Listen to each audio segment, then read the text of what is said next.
It's a blowout. 8th inning, 10-3. Bases are loaded for Verlander, who waits on a 3-0 pitch. He swings, and it's a high fly ball. Deep center field. It is gone. Home run. And a huge bat flip to celebrate. All right, Ben, start the show already. What is up, everybody? Welcome into this AL East Division preview episode of Flippin' Bats. I am joined, as always, by Alex Curry. The AL East is going to be a blast this year. So many good teams, top to bottom. It was a great division last year, tons of storylines. And this year, I think there's a chance it could be even better, Alex. Yeah, this is a very strong division, arguably probably the most balanced division in the American League.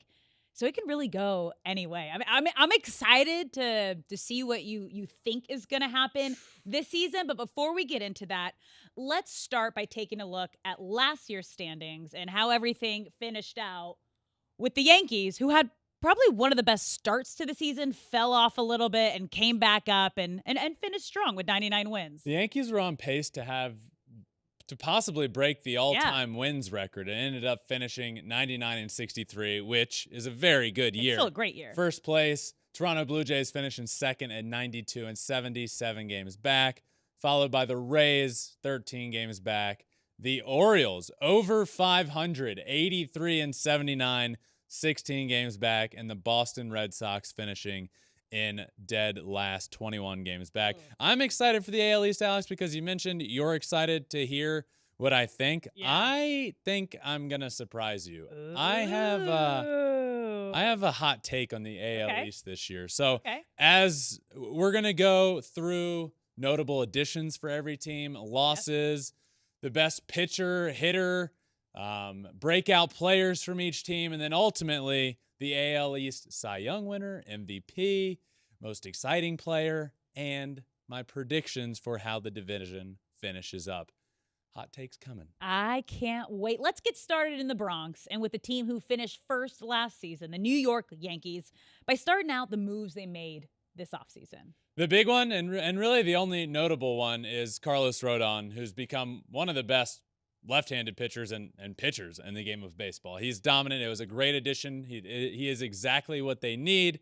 And he's not technically a notable addition, but Aaron Judge, who was a free agent, they got him back. I would say that's a huge notable addition because there was kind of that, is he going to stay during the offseason? He declined the offer at the beginning of the season and bet on himself because he wanted a bigger contract. No, 4 yeah. years. It's So just technically not like an addition. Yeah. Okay. They added him as a captain. That is true. That's a the big addition of Aaron Judge as a captain added. Losses, Andrew Benintendi, Chad Green, Aroldis Chapman, who admittedly is not Aroldis Chapman of old anymore. He is now gone and with the Royals, but those are the additions and subtractions. All right. Now, we obviously know Aaron Judge is the biggest bat in this lineup. But who is your hitter to watch this season on the Yankees? It's Aaron Judge. Yeah. You can't. The guy's coming off of breaking the all-time Yankees home run record. He is the heartbeat of this team. He is the captain of the team. And what does he do as an encore to hitting and breaking Roger Maris's all-time American League home run record? I don't know, but I'm excited to find out. And look, he is the most important hitter on the Yankees. I can go in a bunch of different directions and say, we know Judge is going to hit. What else? No, I'm excited to see what he does to follow up the year he had. All right, moving to the mound. Who's your pitcher to watch on the Yankees? It's the notable addition I talked about, Carlos Rodon. Garrett Cole, ace of a staff, great.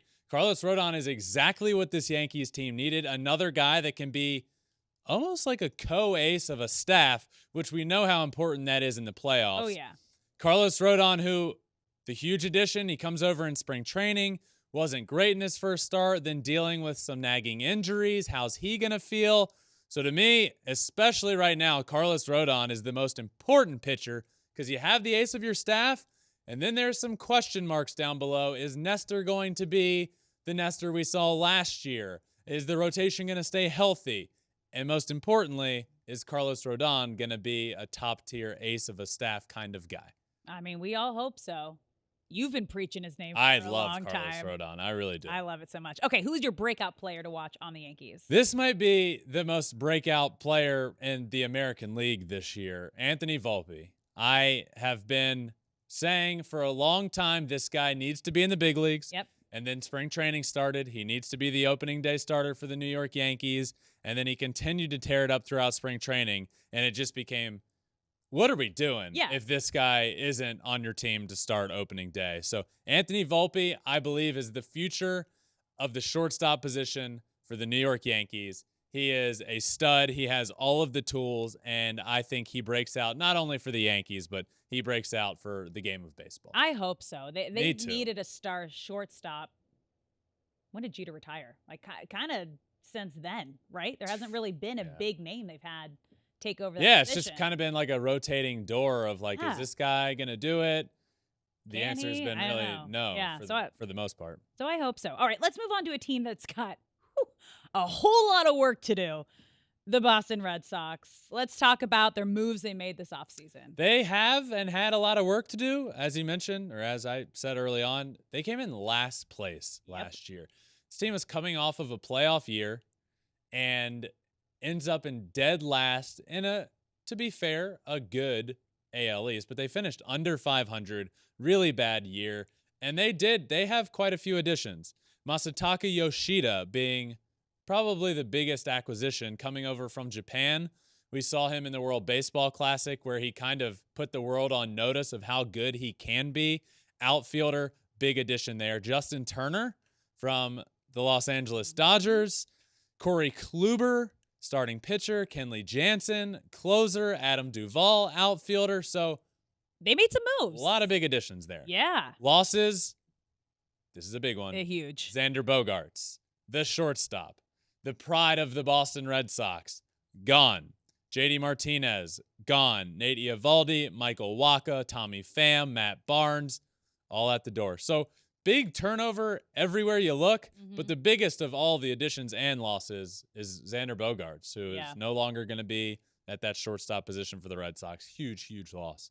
All right, let's move on to your hitter to watch for the Red Sox. It's Masataka Yoshida. As I mentioned, this guy's coming over from Japan. Left-handed hitter, really good outfielder, but this guy can be, for me, he's kind of interesting because is he going to be a middle-of-the-order bat for this Red Sox team, or is he going to be a bottom-of-the-order singles kind of average guy? We don't really know.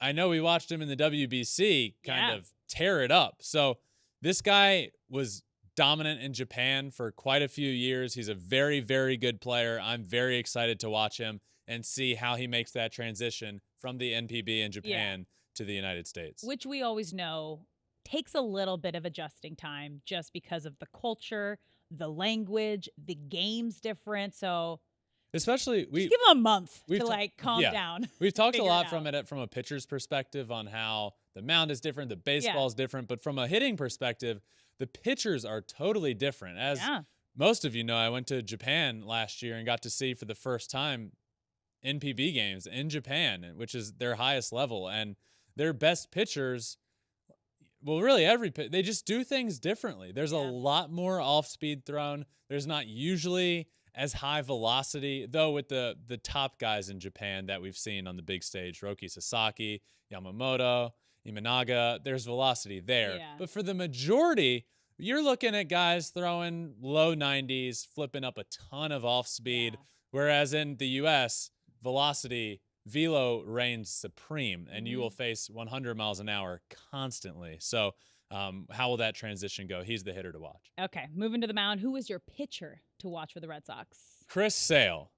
Chris Sale has been an ace of a staff, was with the White Sox, and now he's with the Red Sox and just been riddled with injury after injury and freak injury after freak injury. And really, it's that simple. We know how dominant he can be. Big, tall, lanky lefty that can throw still mid-90s, but last year he started 2 games. Yeah. I mean, that can't do that. You got to stay on the field, and it's really no discredit to him, the injuries have been crazy. He comes back last year and ends up getting hit in the hand and breaking his finger in his second start. It's been Freak accident. wild for Chris Sale. So the most important pitcher there is Chris Sale, and can he put it together and just have a full healthy season? I hope so. All right. Breakout player for the Red Sox. Who you got? Tristan Casas, he's the future of the Red Sox. I'm a big fan. I think he's going to be in strong contention for AL Rookie of the Year. Okay. Red Sox fans have been waiting for this guy for a long, long time. As you see the tweet in the wall now, the Red Sox, Tristan Casas has arrived. Woo! This guy has he's pop. big, He's too. a big boy, left-handed. This is what Power. This is exactly what the Red Sox need. And by exactly what I mean, they need him to pan out and be this huge lefty, tons of pop. This is the guy. He's here. I think he puts the world on notice. Like, even just looking at him, you can tell this guy has power. And then seeing that swing and seeing how far the ball went. Like, they got to be He's the real deal. Real excited for this guy. Yeah. Okay. Let's move on to a stacked team up north in Toronto, the Blue Jays. What moves did they make this offseason? A lot. They added Chris Bassett from the Mets, a middle-of-the-rotation guy for them, probably more like a lower end of the rotation guy for them. Dalton Varsho, who I'm a huge fan of. Brandon Belt, Kevin Kiermaier, Chad Green in the bullpen. Some big additions. On the losses side, not quite as much. Ross Stripling, Lourdes Gurriel Jr., and the biggest of those being Teoscar Hernandez in the outfield. Now out and off to Seattle. All right. Who's your hitter to watch for the Blue Jays? Vladimir Guerrero Jr. Yeah, Vladdy. He put the world on notice 2 years ago when he was in that MVP Triple Crown race with Shohei Ohtani, and he had probably a more down year for him last year and was just so good. Vladdy Jr. is a star in this game. He's in smack dab middle of that lineup, and his down year last year was 274 with 32 homers, 97 RBIs. I'm expecting bigger and better this year, and we all should. He's a stud. All right, who's your pitcher to watch for the Blue Jays? You know, this one kind of came easy for me when I was thinking this rotation is going to be lights out. You have Kevin Gausman, Alek Manoah, so many of these names that are really good, but for me, the game changer is Jose Barrios, who came over from the Twins, signed a big deal, making a lot of money, and last year was not good. In fact, since he's been with the Blue Jays, he has not been good. But his stuff is so good, way too good to be having a 5.23 ERA throughout a regular season and only 149 strikeouts in 172 innings. He has to figure it out for this team that is star-studded, has an elite top end of the rotation, and he was supposed to be in that top end of the rotation and ends up sliding down. So where's he going to fit in? Is he going to be a guy that you're throwing out there every 5 days, but he's not very good? Or is he going to be the guy that you traded for and brought over and signed? So I hope he's that guy. Yeah. All right, moving on. Breakout player for the Jays. I think this guy's broken out already. It was just in Arizona, and not a ton of people know the name or know about him. Dalton Varsho. I am a huge Dalton Varsho fan. This guy is a catcher that plays a fantastic center field. That's incredible. He does it all, and he's going to probably play the strong majority of outfield for this Blue Jays team. The athleticism for this guy is off the charts. Left-handed guy with a ton of pop, 27 home runs last year, 16 stolen bases, and this guy was a catcher. He is a catcher, but he's going to play outfield and do it very well. I am a huge Dalton Varsho fan. I think he was one of, if not the most underrated pickups of the offseason, and he is on the Toronto Blue Jays. That's a big claim. Yeah. Okay. Yep. Big. The hot takes are starting. We're not there Let yet. them begin. But they are starting. All right, let's move on to the Tampa Bay Rays. What moves did they make this offseason? The Rays made quite a few moves this offseason. Zach Eflin, pitcher, needed that to get done, and Daniel Robertson. Zach Eflin became their largest free agent contract in history, which I don't know if that says more about Zach Eflin or about the Tampa Bay Rays because it wasn't that big of a contract. But alas, he is now with the Rays, and he's going to be an important part of that rotation that should be pretty good. Daniel Robertson, and then losses, Kevin Kiermaier, G-Man Choi, Mike Zunino, David Peralta, Ryan Yarborough, Corey Kluber, Nick Anderson. That's a lot of people. So I really have a lot of question marks with this Rays team.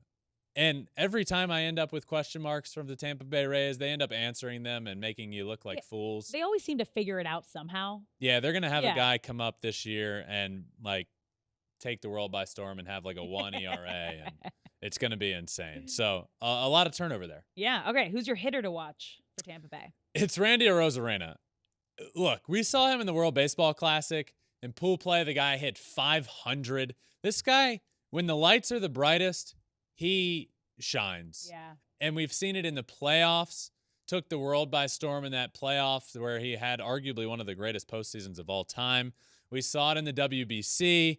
This guy's a star. What's he going to do in the regular season? He's almost becoming a guy that we see he has all the talent in the world, but I would argue he's far more talented than 263 and 20 home runs, 89 RBIs, which we saw last year.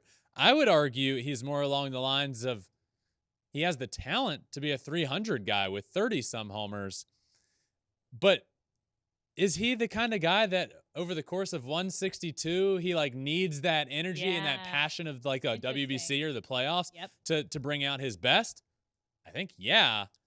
I'm hoping he finds a way to hone it all in for 162 because this guy's a star. All right, moving to the mound. Who is your pitcher to watch for the Rays? Shane McClanahan. If you'll remember, he was in the Cy Young, if not leading the Cy Young conversation in the American League for the majority of the year until the very end. Had a couple of starts where he wasn't great. But still, him and Dylan Cease are possibly winning the award if it wasn't for Justin winning with the Astros. McClanahan's nasty. A 2.54 ERA last year, 194 strikeouts and 166 innings pitched. I would like to see that number get up to about 200 or more innings pitched this year. And the strikeouts, if he's on that same ratio, in the 230 strikeout range. He has that capability. Finally, breakout player to watch for the Rays. Yeah, everybody knows this name. Wander Franco, and I feel like he came up as a top prospect in the game of baseball, going to be in that middle infielder, in the middle infield for the Rays, switch hitting, super fast, can hit for power. He kind of has every tool, and we have seen him be good in the major leagues. I don't think Wander Franco is a good baseball player. I think he is an elite baseball player. And I don't think 277 with 6 homers and 33 RBIs in 83 games is elite. I think that's fine. Yeah. I think Wander Franco this year breaks out and has one of the best years for a middle infielder in the game. It's crazy because the Rays have all the pieces. You just went through and you named the big pitchers, named the big hitters, breakout players. They're in a tough division. This is a very balanced division. It's a super tough division. My argument would be like, do they have all the right players? Like, I legitimately don't know. But I will not, like, on paper, I would say no. This team won't compete with the top of the American League. But the Rays make everybody look like fools. Yeah, they always seem when all to is figure said it and out. done. And I know the rotation will be good. McClanahan, who knows what's going to happen with Tyler Glass now, but the pitching will always be elite. Yeah. Will Randy be elite? That's a huge. Will he be an MVP type of player, or will he be a good outfielder? I think for this Rays lineup, that makes all the difference in the world. And you have a bunch of those guys. Wander, Randy, a lot of the guys in that lineup that have proven in big time moments they can be some of the game's best, but over 162, can they be? I don't know. Time will tell. All right, moving on to our last team, a team that I think shocked the league by being ahead of schedule in their rebuild, finishing over 500, the Baltimore Orioles. Let's start talking about the big moves they made this offseason. Well, Alex, this is where it gets a little disappointing. Okay. They didn't, really. Kyle Gibson brought him in as a pitcher. Adam Frazier, who, since he's been on the Pirates, has not been that same. He was leading the National League in hits when he was with the Pirates, then goes to the Padres and goes from a leadoff guy with a lot of potential for that Padres lineup to batting ninth, to really not playing much, to then playing in Seattle and not having a good year. Now he's off to the Orioles. So my level of excitement there isn't as high as it would have been, you know, where it was with the Padres when they first got him, where he appeared great. James McCann, catcher, veteran guy behind the plate, always useful for a young staff. Yep. Losses, really none. I threw in Rougned Odor on here because I don't really know why. I mean, not really super notable, but everybody knows the name, and he's not afraid to throw a punch or two every now and then. So, you know, notable in case your team gets in a brawl. You don't have Rougned Odor. It's big. All right. Now, Baltimore's got a lot of young talent on this team. Who is your hitter to watch this year? I have a love-hate relationship with this Orioles team, and we'll get more to it after we get through this, and because division preview and predictions is next. I'll talk all about them. Love-hate relationship, big-time love for this guy, Adley Rutschman, the catcher that came up and legitimately was the cause. You can point to the day of when Adley came up and when the Orioles season turned around. And that's not a coincidence. Adley was the top prospect in the game of baseball. We had heard about him for a long time coming out of Oregon State. Is he going to be the guy that we all think he could be? The answer was yes. 254 last year, 13 homers in very limited time. We're going to get 162, hopefully, of Adley. Well, no catcher plays 162, but you get what I'm saying. A full season of Adley Rutschman, and I could not be more excited to watch him. All right, who's your pitcher to watch for the Orioles?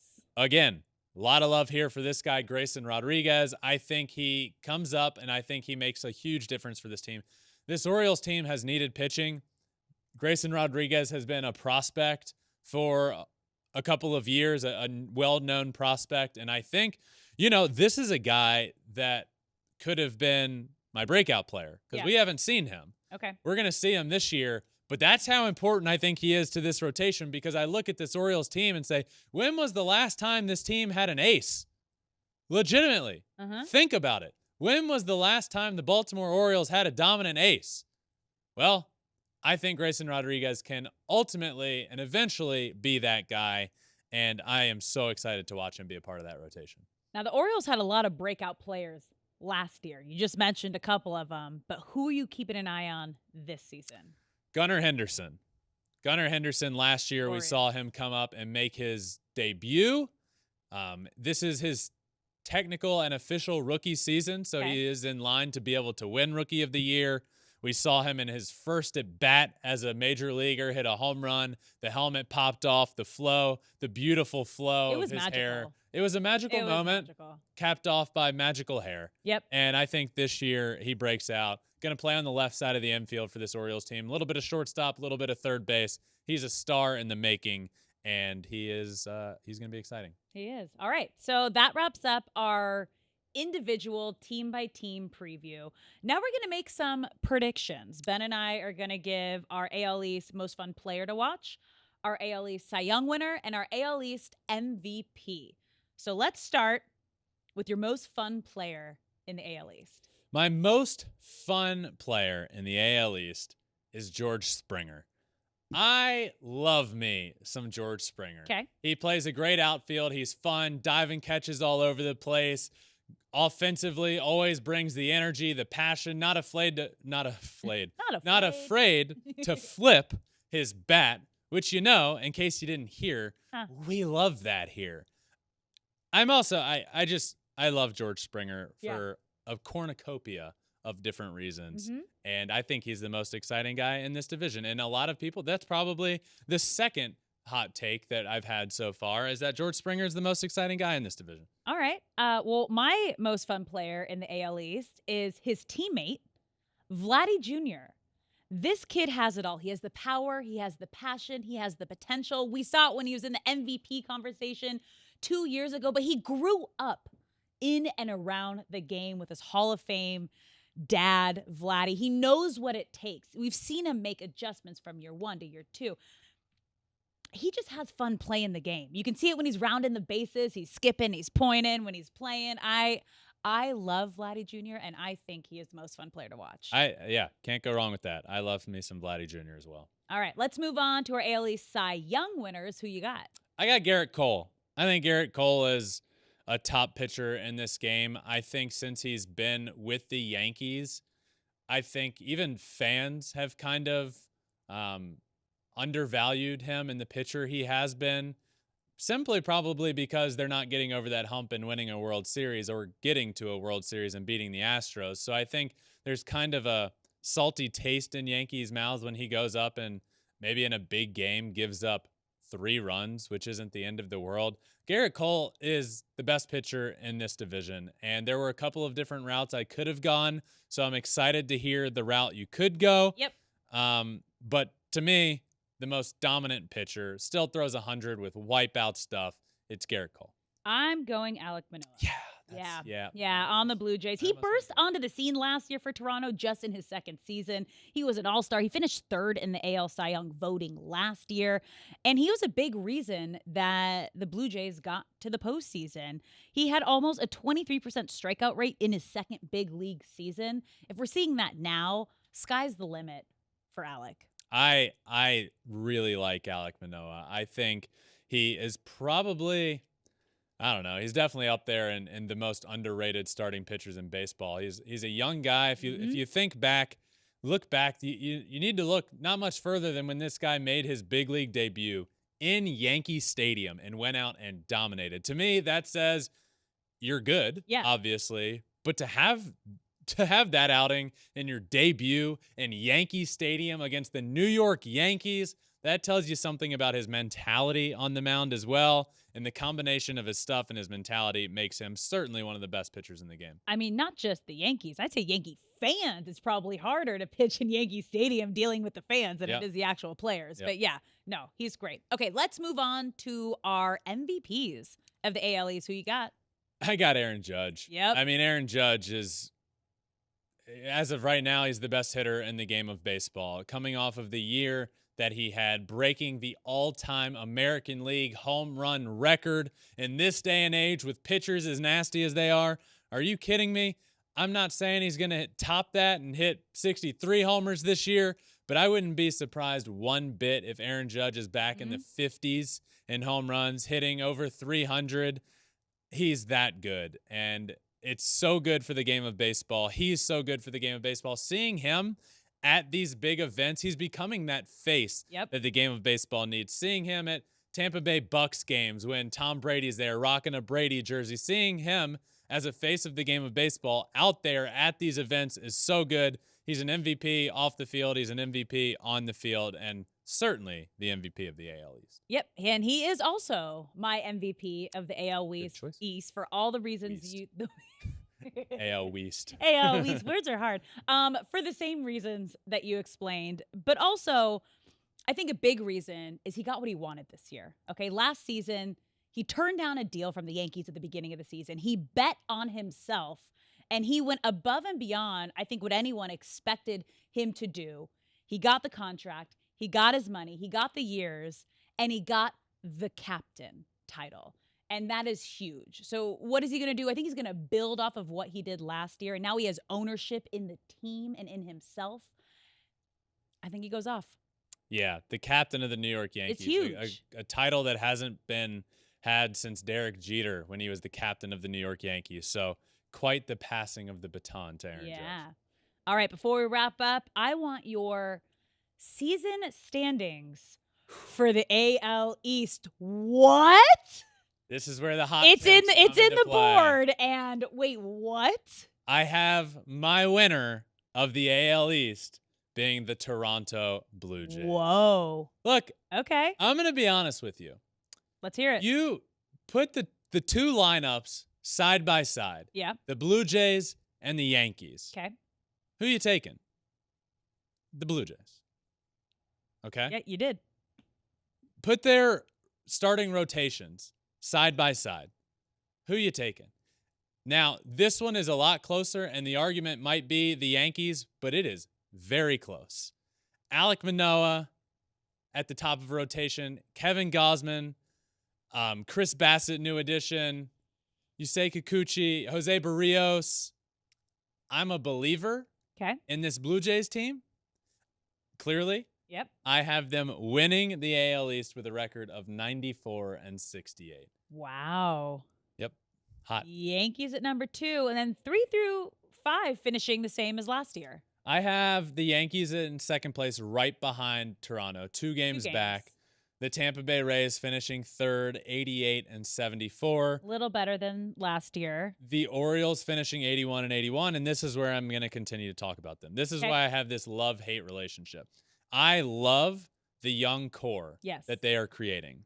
I am very disappointed that the front office came out and said, I think our rebuild was ahead of schedule, so we're pumping the brakes on building around them. Oh. If you're ahead of schedule, then you get on board, hop on the train, and keep it going. So it's frustrating that they didn't go out and add a big-time bat, that they weren't in play for one of the big shortstops on the market, for a big bat on the market, for another big pitcher on the market. They didn't do any of that.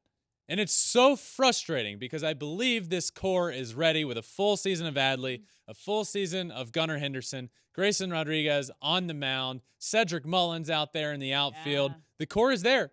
The core is ready, but they didn't go in on it. They didn't buy the stock in what we saw and became one of the most exciting teams in baseball for the second half last year, where guess what? The Baltimore Orioles were in playoff contention the last week of the season. Crazy, considering their season prior. Crazy. So I just a little disappointed in their offseason. I think they do about the same as they did last year, right around the 500 worse. mark. They went 83 and 79 last year. Yeah. They were above 500, so you have them finishing 500. Yeah, slight tick back. All right. Have them finishing 500. And the Red Sox, still not a believer in what they did. No. Xander Bogaerts out the door. That's a huge loss. Yes, some additions, some question mark additions with Yoshida. I think he's going to be good, but I don't know. Justin Turner getting older, not the same Justin Turner we saw in his prime when he was with those Dodgers teams. So I don't think the Red Sox are going to be very good this year. All right. Hot take. Yeah. Blue Jays win the AL East. That's my hot take. Probably the hottest one in all the divisions. Yeah, you might get some heat for that one. Yankee fans are going to love you. Yankees fans, I could say the Yankees are going to win the division, and it wouldn't matter. Yankees fans don't like me, and I'm completely okay with that. All right. I don't do it. I like the team. I have a lot of friends on that team. I like them, but I guess just rooting for Shohei to win an MVP and thinking Shohei was the MVP really just made people do a full 180 and despise me. Fans. How dare you? How dare you think one of the most talented players, if not the most talented player that has ever played the game of baseball, how dare you think he is the MVP over our king, Aaron Judge? I love Aaron Judge. Yeah. But I just thought Shohei was the MVP. You just said he's the face of baseball and doing an amazing job stepping up as a face of baseball. It doesn't matter. Okay. I'm hated, and that's okay. Blue Jays win the division. Yankees also making the playoffs. It'll be a very good division. I'm excited to watch. And Alex, that does it for our AL East division preview. Season right around the corner. I can't wait. Me either. I am so pumped up. Thank you all for listening to this AL East division preview episode of Flippin' Bats. Make sure you guys subscribe anywhere you listen to your podcast, Apple or Spotify or wherever. Click that plus subscribe button. Also, all social media, Twitter, Instagram, Facebook, TikTok, and you can watch every single episode on YouTube as well at Flippin' Bats Pod for all of them. The season is right around the corner. Thank you all for listening. Until next time, this has been another episode of Flippin' Bats. Peace.